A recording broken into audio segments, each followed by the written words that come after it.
Okay, so I just removed all the Phillips screws around here. Getting ready to take this side cover off, first time ever. The foot pedal here would no longer move, so I couldn't wind it up to start it. And I believe that this wind-up spring is broken, and that's what everyone tells me. So getting ready to pull this apart.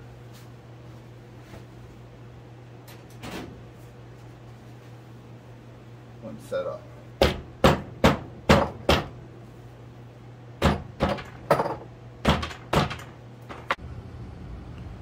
So after I got all those screws out, you can see I had to beat it with the rubber mallet a little bit to get it loose. I guess that old seals on there were pretty tight. That's why it wasn't leaking.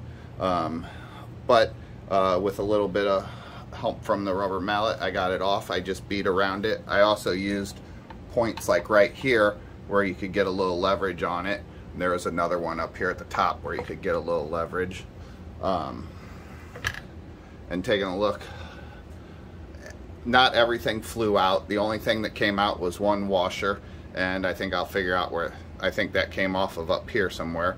But you can see the drive shaft pushed through a little. This should go down in a little, and here's connect to this here, but everything else looks okay. But just what everybody told me was probably broken is what's broken.